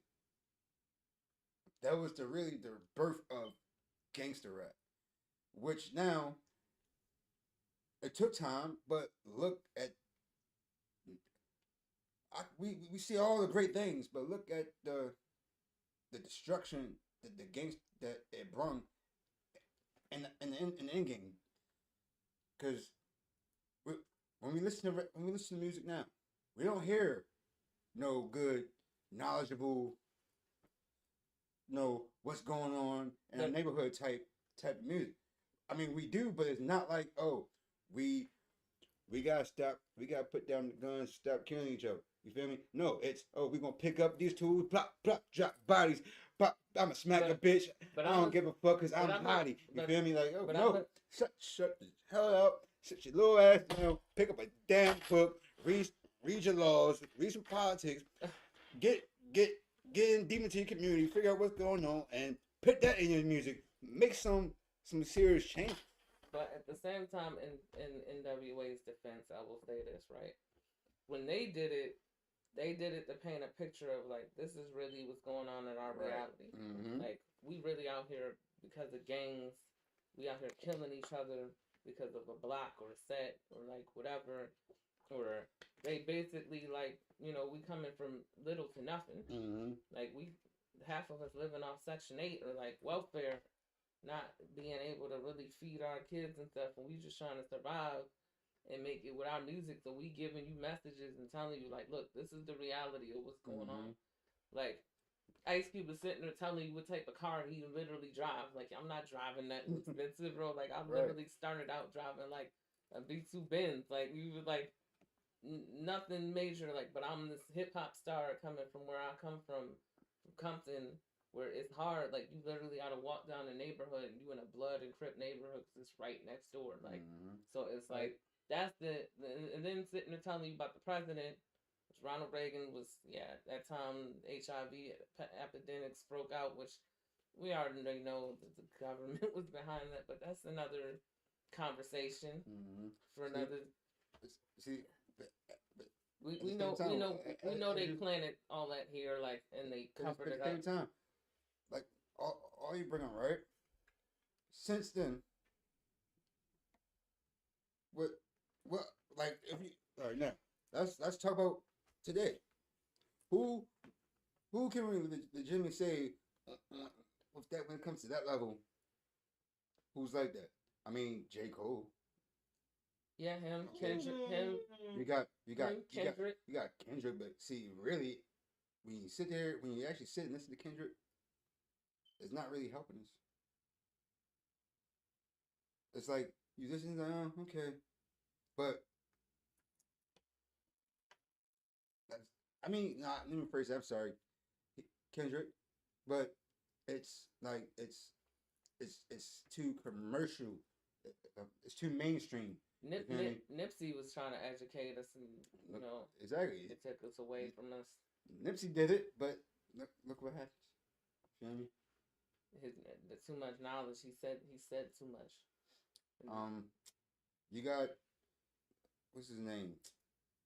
Chance the Rapper, but look how he's out there. Feel me? We got these. There's a very selected few artists now that we have. It feels too programmed, but they're not out there. J. Cole gotta step out his little comfort zone to even be on a feature with Drake. You know what I'm saying? Yeah. To the point now, it's like, and J. Cole, he literally, when that whole Black Lives Matter like march rally happened, after Eric Garner got killed, J. Cole, besides all the other rappers, because I ain't seen no other really rappers doing it for real. Probably a few was really trying to do it to make a difference. Like J. Cole was really in North Carolina walking with people marching in the march for real. Right. He didn't have to tweet about it. None of that. You saw him because he showed up. Like, Lil Baby did it. That's why he did a song like when he was and then I can say Lil Baby. I could put him under one of those knowledgeable rap artists because it may seem like he got songs talking about I don't dance but I can show break and lean. Yep. But he got some songs where he gonna give you something woke at the same time. He's gonna put a message into your head. Where it's like, I came up from the streets, but at the same time, I'm not dumb. Like, I'm... Right. Like, don't get me wrong, that, like I said, there's artists out here now that I do like, but it's just that the genre of the music, that's why I don't listen to the radio. Because of social media, really, it's like everybody's just basically doing the same thing. That's why I don't listen to the radio, because it's just like, I don't want to sit here, I don't want to wake up and the first thing I hear or the first thing pop up, my booty hole brown, my pissy pink. Because when the Chicago drill scene broke in like 2010, 2011, now everybody got to be drilling. Right, like, and it's I don't crazy. I don't want to have to come outside and then I hear a certain song and I got to worry about, maybe I should go back in the house pick up my piece because I don't know type of time these fools on, because another thing what these artists got to understand. Yes, it's just music. I can't even say it's just music. Artists got to understand it's not just music, because it's material that has impact on people's lives, especially on young lives, because young lives are just sponge. They getting brainwashed. Yeah, it's just sponge. You feel me? They sit there, they're gonna soak everything up, and then they're gonna turn around and utilize it, just like GTA. because coming up, GTA was a big, huge problem. You feel me? And a lot of people. Wait, what do you mean was? I mean, it's still is. But I'm saying, and that's I'm saying it was a big, huge problem when our time. Whereas though, yeah, it could have been nipped in the butt. But look what happened. Now you got kids out here that playing GTA. They've been playing GTA for so long. When they get to a certain age, you're like, oh, I want to go outside. I want. But you know what the difference is between us and them? We grew up in an age where there was no rating system. Yeah. Because of our age back then, they made the rating system. So now it's on the parents. Right. So now, and but they don't do no justice because they out here doing shit. Yeah, but that's the one. And not to mention, right? Like, oh no, just not on even- parents. These kids, they're smart. They smart not enough. even just GTA. They won't be smart But anyway. people- They smart enough. People They be know glor- it right from wrong. Yeah, it's on their parents. 'Cause the parents should whip their butts, people, beat the dog piss off their little tails. people be glorifying these artists, so it's like you be so invested into this one artist. Oh, this is my favorite artist. Yada yada Right. yada. Now I You gotta hear go buy them- the latest you Gucci hear, stuff. You hear them in the song, they sitting there talking about, yeah, I'm about to slide on my ops. Now you think that's okay to disrespect the dead 'cause they said it. Right. Like even when Vaughn was here, like Vaughn is super talented. I take nothing away. He was a super talented serial But killer. at the same time, yeah, like at the same time, the messages you putting out And I love to your, Vaughn. to your fan base, they picking up on it. So now they on the internet back and forth. You know, little keyboard gangsters sitting there telling somebody, yeah, go slap for your man. How about Drewski? Go What's up? like- What's up, Durkee? What's up, Durkee, yo? But it's like, yeah, like it's really about the messages you put out to your audience, knowing that your fan base ranges from any age limit for real that can actually comprehend with music, and some of them don't even be knowing what they, because you're not sitting there telling them like, yeah, this is wrong, like Yeah. they shouldn't be doing it. Like So when they- Blueface, Like a lot of them be that sitting there dumbass. like a lot of them be I sitting don't there know what to call claiming, him. a lot of them be sitting there claiming OTF, and I'm like, you do understand Dirk don't know none of y'all, right? Right. So if you get booked, he's not coming to bail you out because you was never affiliated with Exactly. OTF. You don't You're know. just a fan Right. that's saying it. You putting it in your bio, but you're not part of OTF. Right. You're You're just a not pawn. You're You're not you're a part of 4PF. You're you're- not part of none of them You're a gangs. pawn. You're a pawn. That's all it is. You become a pawn. So that way, any beefs or situations that these artists might have with another artist, look what happened. Matter of fact, prime example. Let's look at X. What made X what made X different? X could tell you some gangster stuff on the song. He could talk about his life, but X was the person that firmly believed in like God and redeeming himself and like literally crossing over and like, you know, repenting. Because after a show, X probably one of the realest people ever. That during a show after he done performing, he gonna pray with the crowd. Right. Because he wanted y'all to make it home safe. He didn't want you, because it's negative energy. And it's a lot of negative people in the industry, a lot of wicked people in the industry. Really, it wasn't really about him wanting people to get home safe. He wanted people to know and be in love With God. Yep. and Jesus. You know what I'm saying? He was pushing that task, that agenda. Especially when he wanted to get out of that limelight for the industry, because X sold his soul at one time. That's why his first album was called He said it in his song, like when he said, "I sold my have- soul to the devil, and the price was cheap." Yo, that's the heart. That's like one of my hardest lines. But Yo. once he was like, I'm out, like I don't want to, like literally, I'm done with all that. I gotta get my faith back together. And that was his main focus. Even with Lauryn Hill, Lauryn Hill was like, she wrote a whole song was like, I'm out. Like you like she didn't want no parts of it, because at what cost? Like you got all this fame and you're doing well and you're a great singer / rapper. You feel me? Because shout out to the Fugees, right? Yeah. Like Lauryn Hill was the Ooh, la, la, la, Lauryn Hill was that voice. sweet. So without her, wouldn't be no Wyclef, and you feel me? Right. Like literally, she helped make the Fugees. Like she was that trio back when you had Rod Digger and everybody, like real raw females spitting back then when they was really spitting. lyrical bars. It wasn't like, oh yeah, I'm pretty and I can spit. No, I can spit.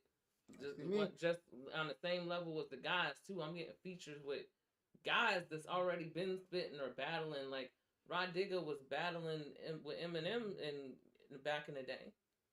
Like a lot of people ain't know that. Like when they was battling. She battled with him. like she was like, and everybody's like, yo, she battled M, like type of level M on, like yeah.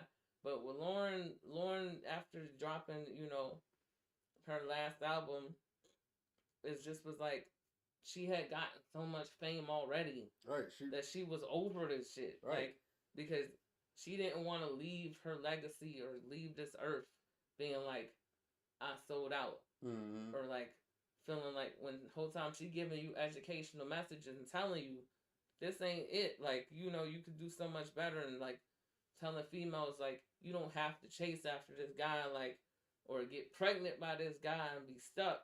Like you could boss up and literally get your money and like learn from my mistakes. Just like X. X is one of my favorite, most hardcore, knowledgeable gangster rapper. Like he was telling a story. He wasn't telling his life stories or rapping about the things he was rapping about to make it sound cool. No, he was coming from a standpoint of the hurt, the pain. Yeah. Like he was letting the listeners know that all this pain, all this tragedy that I'm going through. Yes, it's blessed.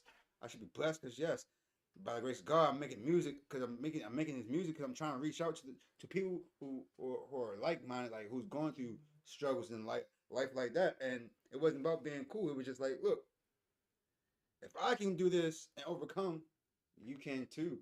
But why not wait till it's too late? Get the information and be schooled now, so you won't have to go through the things that I went through. Because it's not cool. It might sound cool. Yeah, it's good. It feels good at that moment. But soon down the line, nothing that feels good for that moment is never going to be feeling good later.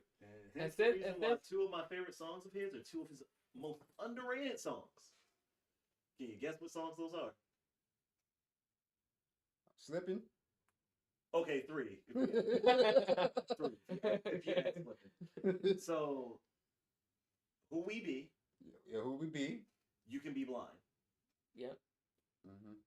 Because if nothing else gets his message through clearest, it's those 3 songs. You Can Be Blind or Give Me a Sign. You Can Be Blind. I would say that. Give Me That Sign too. That's underrated. Lord, give me a sign. The Great Depression album was crazy. Like, and it was his most underperformed album. Yep. That album had so much more of his message bleeding through it. And it just underperformed because nobody wanted to hear it. Right. So, right. It is what it is at the end of the day. Since we talking about X, right? We gotta bring up Belly. Cause that movie. Nah, say that for another time. There's a whole conversation about movies coming up next month.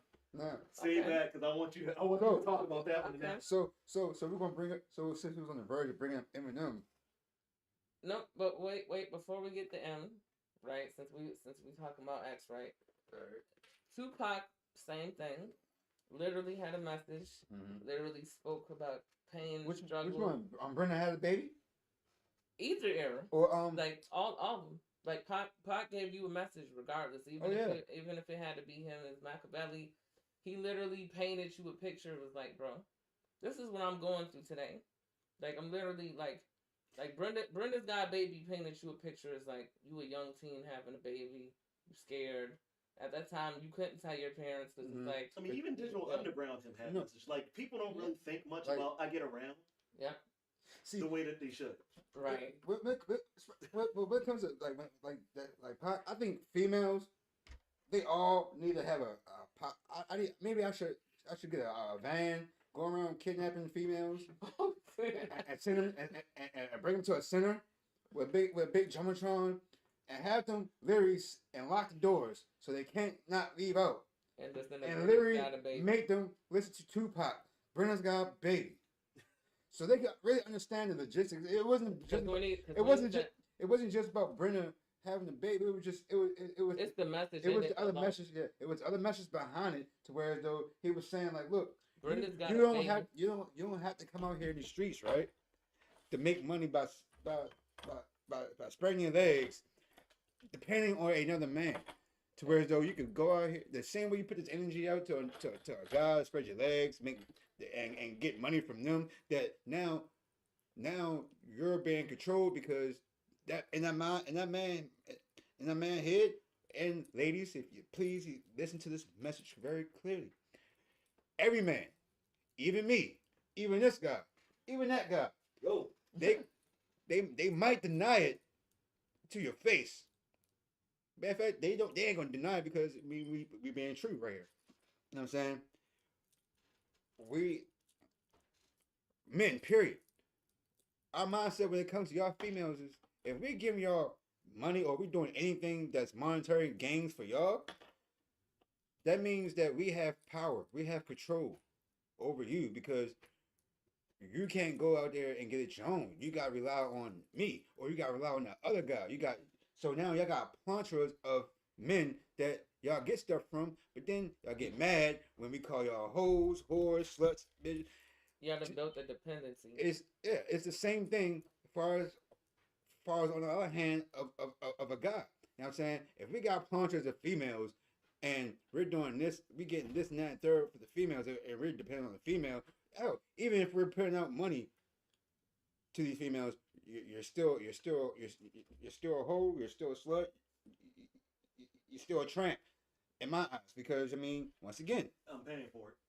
I'm paying for it, and then I'm having multiple females, so that's like multiple diseases that I can possibly catch. You know what? If I'd have realized that you were gonna bring this whole thing up, you know what I would have did? I'd have went and got the clip from Rally off the Boondocks from the second episode, from the whole episode. That's I'm episode 3 for it, so that means that's the next episode. all that money I episode paid 3. to take that But hoe out to dinner. I could have just went to the grocery store and she could have made some. I mean, just to go just going to say, it's just that these messages that we're hearing back in the day. And plus, Pac at that time when he said a line like, "Brenda's got a baby, but Brenda's barely got a brain." It's like you got with this guy who probably at the time when he got you pregnant didn't really want you for real because you thought she was in love or whatever. He got what he wanted. And so now, like, you scared to go home and take this baby home to your mom, like, or your parents, because 9 times out of 10 they not gonna really want you having you're young, like probably 16 or whatever, walking with this baby. In the video, you see played by the beautiful Lisa Ray. Shout out to Lisa Ray. Lisa, baby, call me. Like I'm old now. I'm a grown folk now. She plays the character of Brenda, and you see in the video she tries to get rid of the baby. Right. But at the same time, the baby is crying. Like you can't get rid of it. It's a life. So that's the whole baby thing. in the dumpster. Like, baby in a dumpster. Try to walk away, and it's like you keep hearing the cries, and it's like, nope, you can't get rid of me that easily. Like right. And like, just that.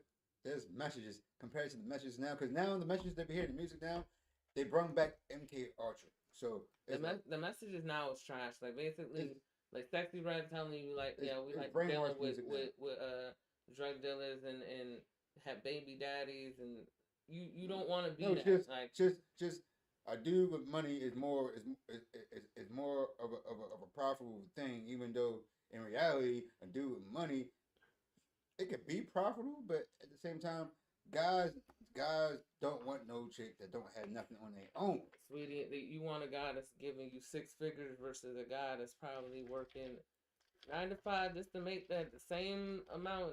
You might not be like where he want to be yet, but he grinding for it. Right. You'd rather take the dude that's out there trapping, and then he don't want you. And got 20 females. Got a whole side chick on the side. Then got you pregnant, and you looking dumb at the end of the day. Feeding you McDonald's while he feeding the next shorty filet mignon from out the country somewhere. Like it's really levels to it, for real.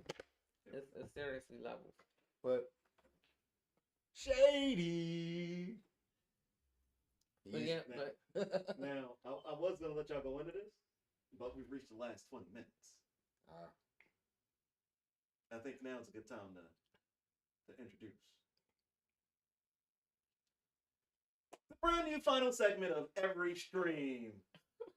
Ladies and gentlemen, welcome to Promo Battle! Promo battle! So the way this is going to work, Uh-oh. hopefully in the future, you guys will start getting more involved in sending us in ideas and suggestions for the promos. But for the time being, it will be I, the infamous Sergio, picking the subject matter of the promos. Each person is going to get a total of 10 minutes. It'll be 5-minute promos going back and forth for each round. How this is going to work? First of all, where's my phone? Because I got to set a timer somewhere for you guys, right? So, the way this is going to work, I'm going to give them a subject matter. They're going to do a promo. Each side has 5 minutes. Remember, it's 2 rounds, so they get their back and forth. At the end of this, we're going to put up on social media on, you want to put it on your page, Colie? All right. Come on page. We'll put it on your page. Come So, on all pages. Facebook. yeah, we'll put it up across all the social media, and then we'll tally up the votes. And depending on who you guys say is the winner, the loser will have to suffer a punishment, which I will tell them their punishment on the next stream. All right. Because, I gotta be that guy. Wouldn't be an asshole if I wasn't, though. So, that being said, do I have a 5-minute timer set up already? Nope. We'll make it one. We'll just make one. There we go. So, that being said, because this was the music episode, this is going to be our promo battle. And I want y'all to do this in your rap personas as best you can. I think you might have fun with this one. I think you might have fun with this one. You ready?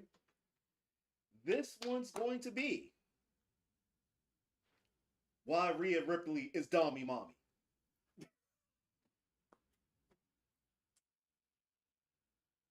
Okay, who'll go first? You know what? We'll do a coin toss. You said a rap persona? Yeah. We got rabbit? Yes. Spit? Yep. A verse? Why? Come on. Is that too much? Yeah. Is that too No, much? Is that too much? I mean, if that's too much, it's fine. I mean, If it's too much, I could do it for 5 minutes. That's like that's a song. that's Okay, you know I what? don't rap 5 minutes. Okay, I that's put some nice little lines Okay, you know what? and That's stuff fair. in there. But Okay, that's fair. I guess that's fair because technically I'm asking you to rap 2 songs, right? Right. That's three verses. That's roughly 20 bars per verse. Right. Like, you know what? That's fair. That's fair. But in that case, I need you to bring out your promo's best. Okay. So 5 minutes. Dommy Mommy, Rhea Ripley. Person who does the best promoting Rhea Ripley. Not only will you be the winner, but because this is the inaugural one, on the next stream, I will allow you to pick the subject for the next promo battle. Sounds fair? This is heads. still This is tails. Call it in the air, please. tails. Heads. It is heads. You get first. And your 5 minutes, sir. Rhea Ripley is Dommy Mommy. Yes. Your 5 minutes starts now. Rhea Ripley is Dommy Mommy because she could bring it. Straight champion, it don't matter, yeah, who she taking. Going on, Nia Jackson, they had a match. Killed everything, yeah, light them like a match. Don't matter, yeah. She the big one. I like that you tried to keep with the rhyme scheme. Right. Rhea's Dommy's mommy. Because everything she do is it just makes her so haughty. Rhea is Dommy's mommy. Every time she walks out that damn line, she's damn sure is a funny. I'll try you. Dummy mommy. It's so fucking legit. Is that every time Dummy walks around, Dummy got walk around like it's part of the dog pound. You still got 4 minutes. Let's keep it going, boys. You got Oh, Back and forth. okay. Come on. Rhea is Domi's mommy because she is just that good. Rhea's Domi's mommy because she's straight out the hood, as she should. She's great. Judgment Day, you have met your fate. Rhea's Domi's mommy because she's the champ. Rhea's Domi's mommy because of fire camps. Rhea is Dommy's mommy because nothing is better than mommy. Rhea is Dommy's mommy only because she is just one fine, classy foxy. I mean, the way she just put these chicks back on the back seat, it's like nothing. It's just like chicks keep trying to run the catch up where like they running on a track meet. I mean, Rhea's mommy only because for Dom is that no matter what, Dom might be short, but mommy always running long. Rhea's Domi's mommy because she writes checks. Rhea's Domi's mommy because she hits suplex. Rhea's Domi's mommy because she just knows her place. Rhea's Domi's mommy because she might smack you in the face. Mm-hmm. Rhea's Domi's mommy because she just looks so good. Rhea's Domi's mommy because she's just so hood. Rhea's Domi's mommy because she just brings the aura, comes through, kills everything, score. Nothing more. Rhea's Domi's mommy because she's a beast. Rhea's Domi's mommy because she wins every week.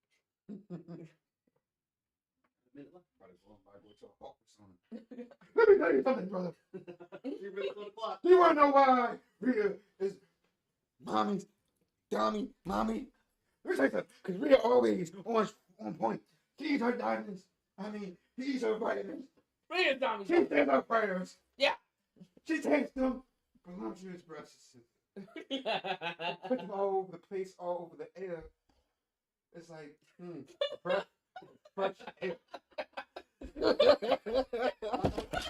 Facing the camera when you were making those gestures. You got camera right there. That one's not on though. Look, it's just so mesmerizing. Like, I can just kiss on them luscious boobs all day. I love your Rhea so much. Like, oh my God, my eyes. Man, you should be my mommy.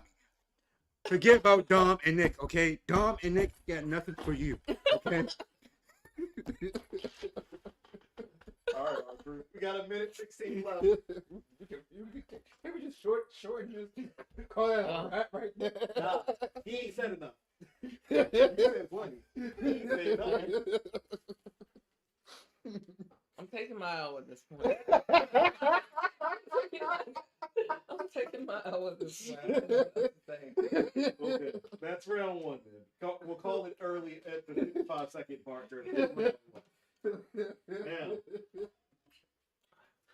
that was hilarious for me, but absolutely terrible for the both of you because you were trying so hard to rhyme. So I apologize for making you rhyme. This time you can do regular promos Okay. for That's round fine. 2. Fair? That's fine. Fair. Okay. Okay, what's the subject on this one? Right. This is. I was...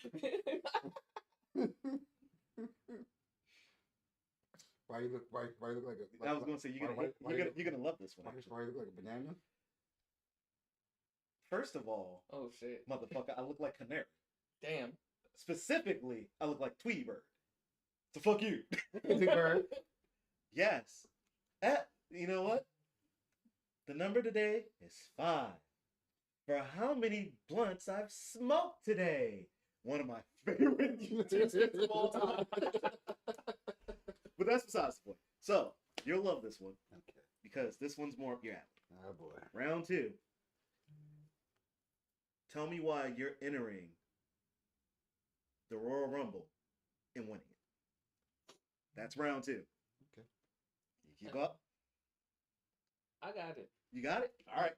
Let's see if you can keep up. because he's been doing Royal Rumble promos for years with me back in the old days. So this should be good. Got challenge. Let's see if it's improved from when we were terrible. Oh. Got the glasses on? Challenge the inner rock. Here we go. Oh. Are you ready? Are you ready? I'm ready. All right. Coolio, you are first. And yes, for those of you at home, I am purposely calling him Coolio and not Coolie. I am doing it on purpose. He knows why. And I'm trying so hard. I'm trying so hard not to sweet chin music him. And Every time he does that. time starts now.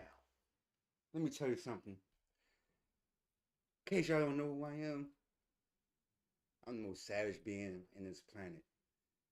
Corey, Mr. the King Savage. And I'm going to enter this Royal Rumble. And when I enter this Royal Rumble, I am throwing all 30 his out that ring. Why? Because one is my ring.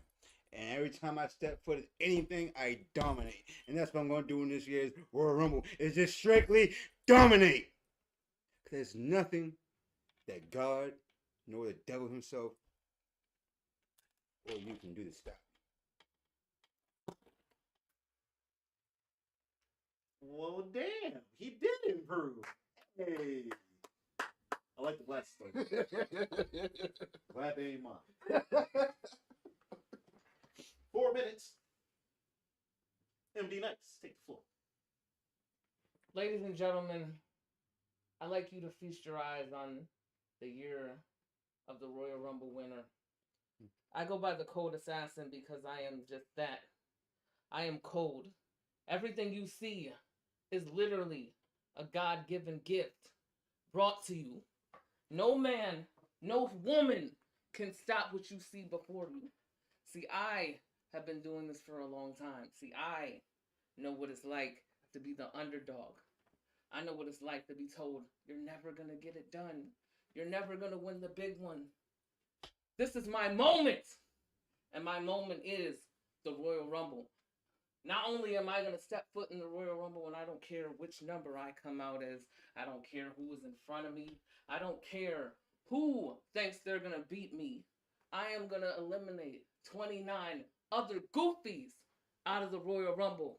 And I am going to set my place, my dream, my moment at WrestleMania.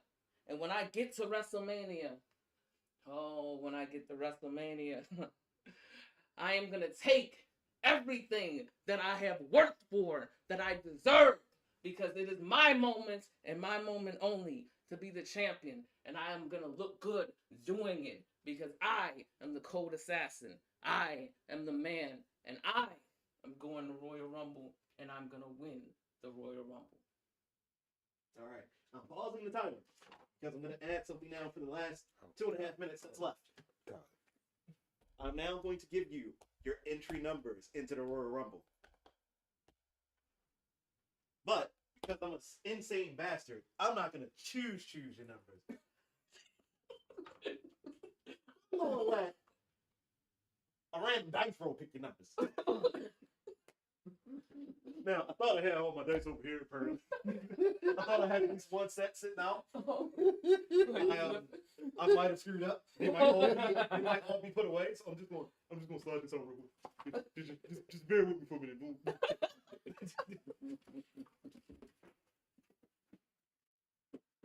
Yeah. 2 minutes later.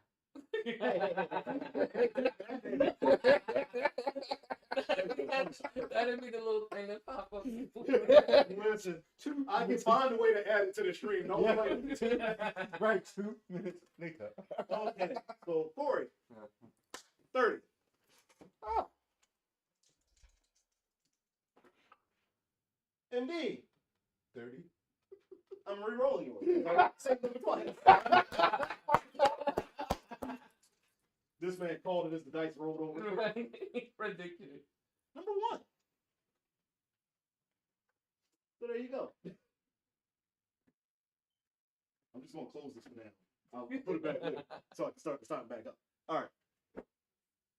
All right. Ready, set, go. I'm rolling into this Rumble number 30. 30. Oh, I feel sorry for those who's coming before me. Because as the last man, you know they gotta save the best for last. The greatest wonder of God's green earth. The greatest gift for y'all peoples to even be able to bask in my glory. 30.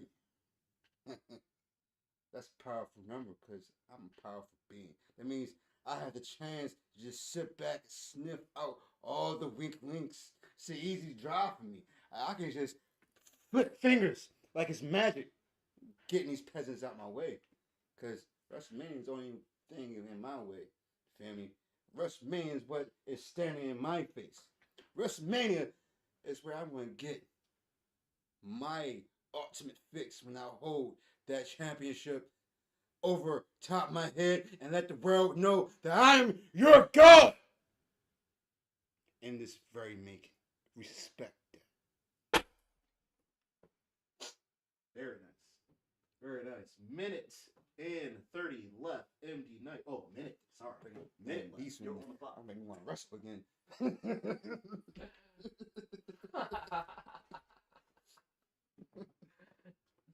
Number one entry in the Royal Rumble. You might doubt me, right?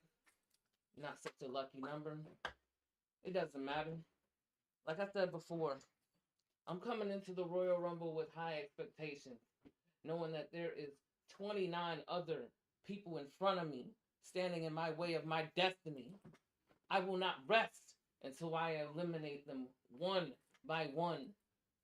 Over the top rope they go, both feet hitting the floor. I look at the ceiling saying WrestleMania on top of the banner, knowing that that's what I set myself to do. And I don't care who I have to get through to do it. I am going to be at WrestleMania. I am going to be the world champion because I deserve it.